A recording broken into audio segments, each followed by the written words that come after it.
আসন্ন দোল ও হোলি উপলক্ষে Chandannagar police commissionerate ও হুগলি চুঁচুড়া পৌরসভার পক্ষ থেকে যৌথভাবে সতর্কবার্তা দেওয়া হলো, যাতে এই দুদিন কোনো রকম অপ্রীতিকর ঘটনা না ঘটে। পরে এ বিষয়ে চুঁচুড়া পৌরসভার স্বাস্থ্য দপ্তরের সিআইসি জয়দেব অধিকারী কি বললেন শুনে নেব। প্রথমে জানাই যে হুগলি চুঁচুড়া মিউনিসিপ্যালিটির তরফ থেকে আমরা সমস্ত শহরবাসীকে দোল পূর্ণিমা ও হোলি উৎসবের জন্য শুভেচ্ছা জানাই।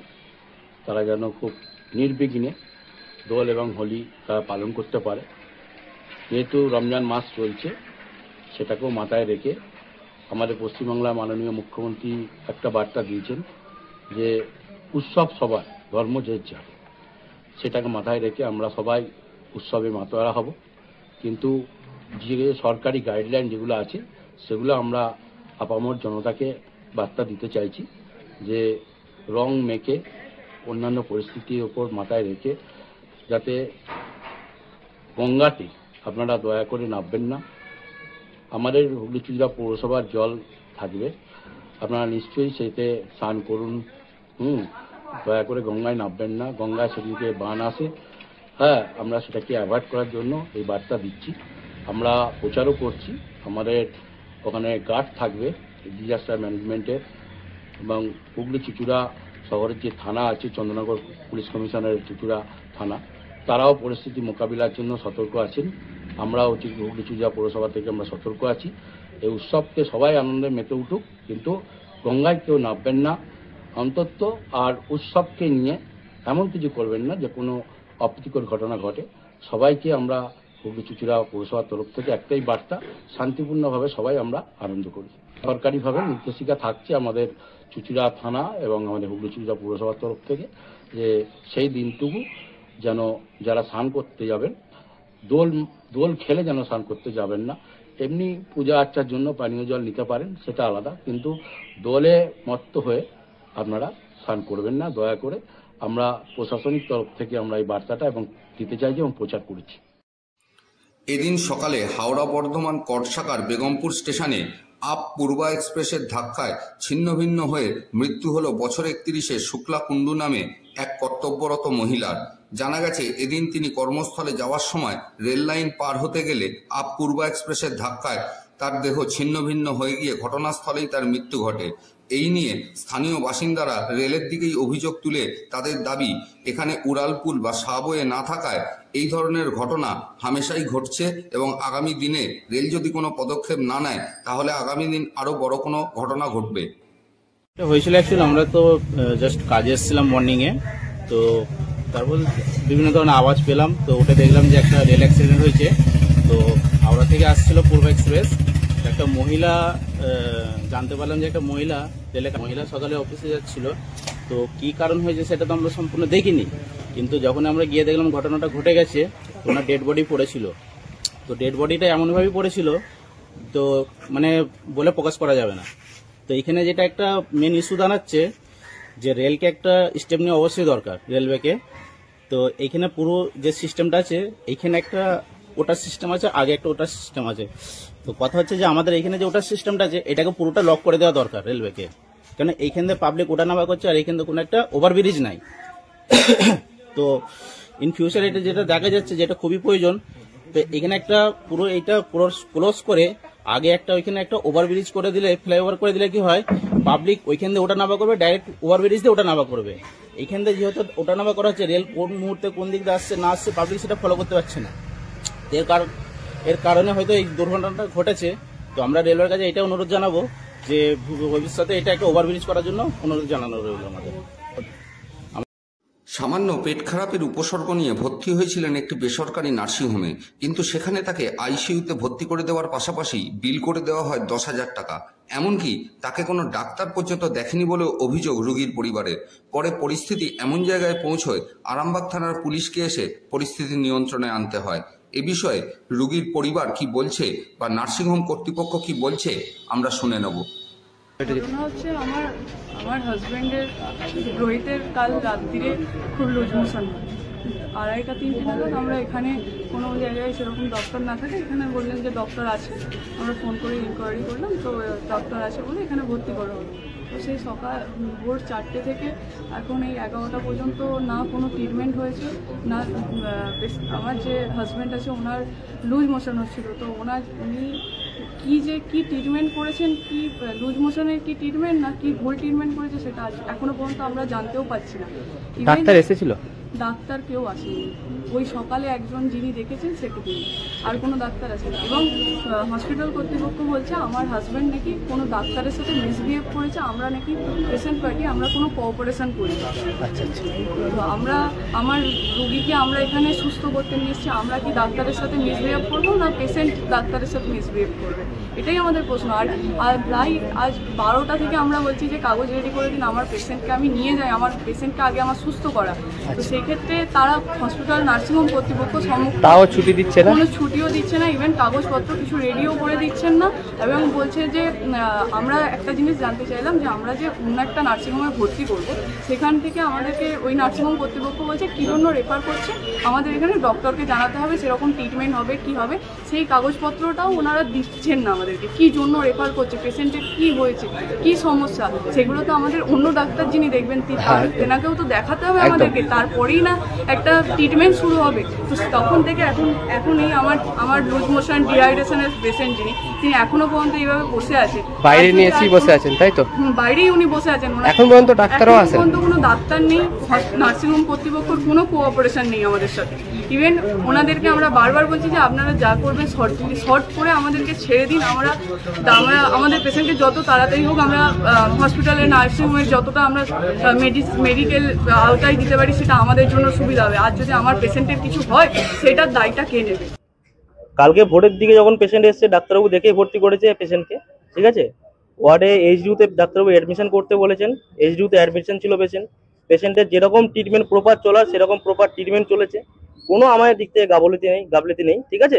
আপনারা চাইলে সবকিছু আপনারা কি বলবো, আপনারা দেখুন কি চাইলে ওনারা কি প্রুভ করতে পারবেন যে আমাদের ট্রিটমেন্ট হয়নি? আমরাও নিজেরা বলছি যে হ্যাঁ আমাদের ওদের সব ঠিকঠাক ট্রিটমেন্ট হয়েছে, তাহলে সেই তার এগেনস্টে বলছি, আমি ওটা পরে বলছি। শুভম চ্যাটার্জি, আমি বলছি শুভম চ্যাটার্জি আমার নাম, ম্যানেজার।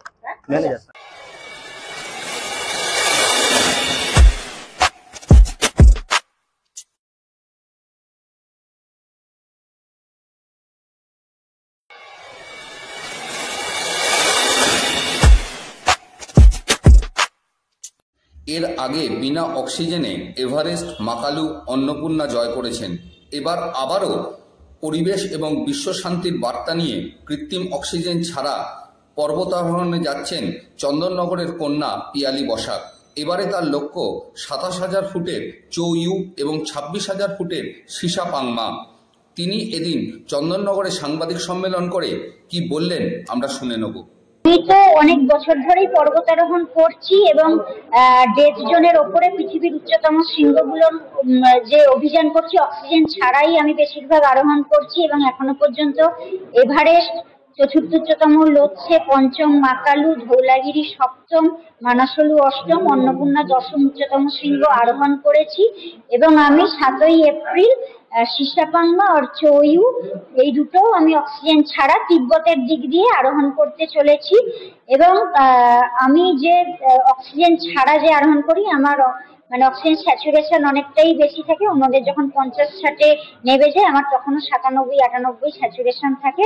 তো আমি এটা সারা পৃথিবীর সামনে প্রমাণ করে দিয়েছি যে আমি অক্সিজেন ছাড়াও এই ডেথ জোনের ওপর উচ্চতম শৃঙ্গগুলো আরোহণ করতে পারি এবং আমি তুষার ঝড়ের মধ্যেও আরোহণ করেছি।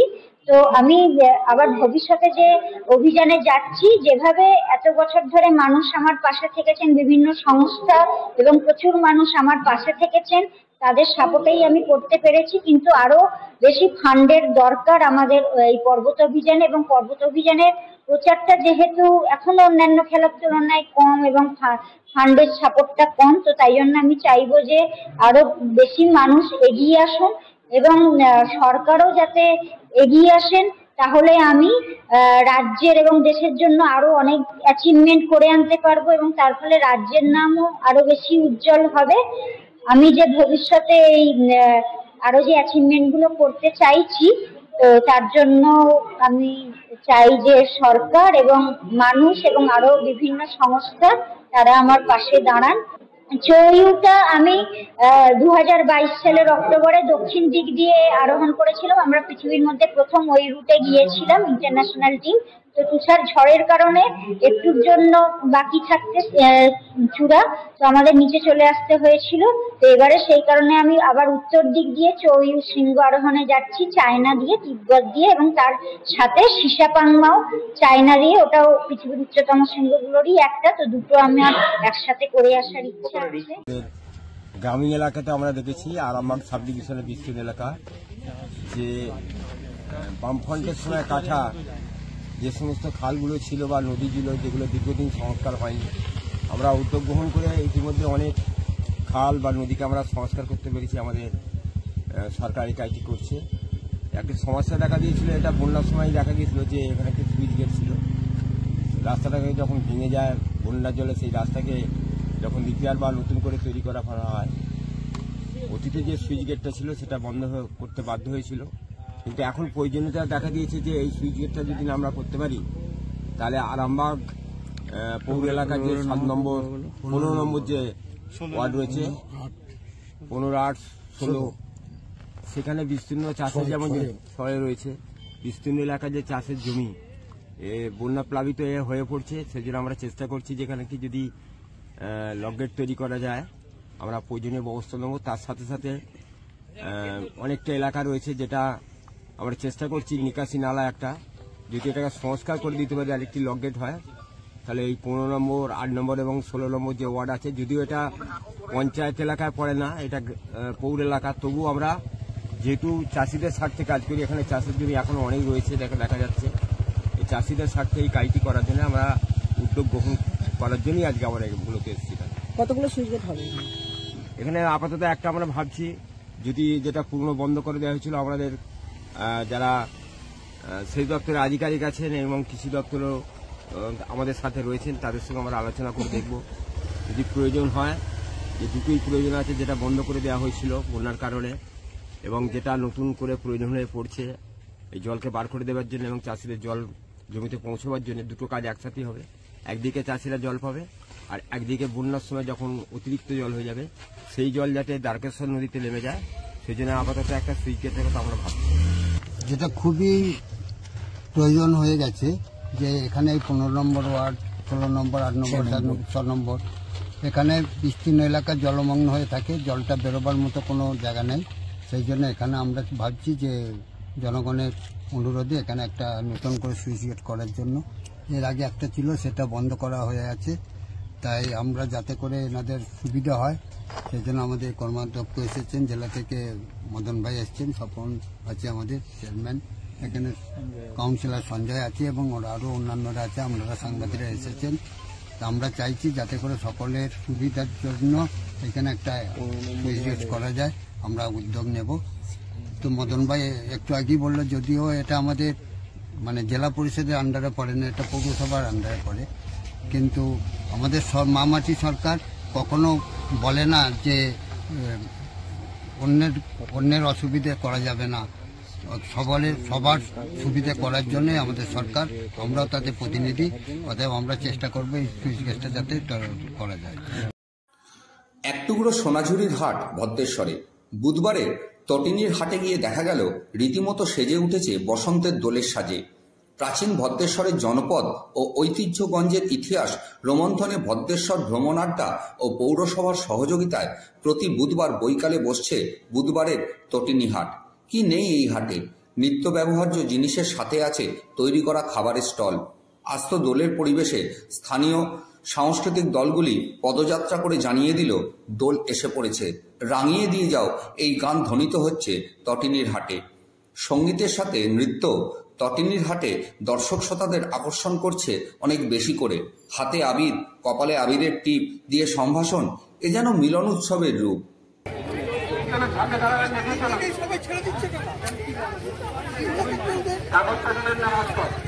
এখানে যে অনুষ্ঠান হচ্ছে, আমরা প্রথম থেকেই মাইকটা চালাই উদ্বোধনে। এখন অনুষ্ঠান মানে একটা বিরাট আমাদের একটা খরচ, নানা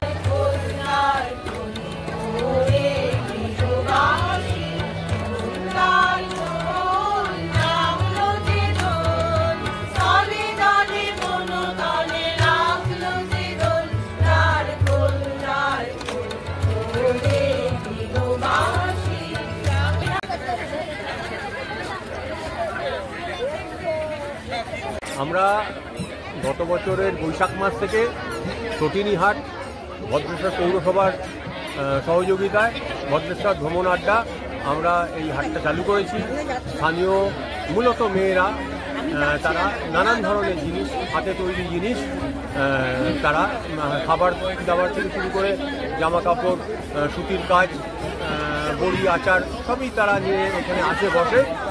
এইভাবে এই বৈশাখে 1 বছর হয়ে যাবে। আমরা মাঝে মধ্যেই সাংস্কৃতিক অনুষ্ঠান করি এবং সেটা মূলত মাইক টাইক ছাড়াই আমরা করি। আজকে একটা প্রচারের জন্য মাইক এসেছিল, সেইটা আমরা সামান্য একটু ব্যবহার করেছি, নচেত আমরা ওই চোঙা ফুঁকে আমাদের অনুষ্ঠান। আজকে কি কি কর্মসূচি? আজকে এখানে আছে 3টে, আমাদের এখানে উদাসীন একটা গোষ্ঠী, হ্যাঁ, ইন্দিরা নৃত্যালয় একটা গোষ্ঠী, এবারে 3টে গোষ্ঠী এরা এখানে কালচারাল প্রোগ্রাম করছে, নাচের গানের সব অনুষ্ঠান এইগুলো হচ্ছে। এবার দেখছেন তো লোকজন এসছে। এর উদ্দেশ্যটা কি, মানে কেন করলেন? আমরা একটা মানুষের মধ্যে একটা সৌহার্দ্য বা ভালোবাসা ইয়ে করা, এবং আমাদের চতুর্দিকে যে বিভেদের মতো ব্যাপার চলছে সেটা যাতে না হয়, এবং স্থানীয়ভাবে মেয়েদের যাতে একটা রোজগার হয় বা বেশি করে মানুষ এই হাটের প্রতি আকর্ষিত হয়। অবশ্যই, হ্যাঁ, পুরনো সেই হাটের একটা ইমেজ ফিরে আসা। অনেকে তো শান্তিনিকেতন যান, সোনাঝুরি হাট বা এই করতে, সবার পক্ষে তো সম্ভব হয় না। তো আমরা স্থানীয় মানুষেরা আনন্দ করেন, বয়স্করা এখানে আসেন, এসে একটা বুধবার তাদের একটা মিলন ক্ষেত্র হয়ে গেছে। আপনার নামটা? আমি ভাস্কর রায়, ভ্রমণ আড্ডায় আমরা সব আছি। ভদ্রেশ্বর থেকে শ্যামল সিনহার রিপোর্ট, সংবাদ 24।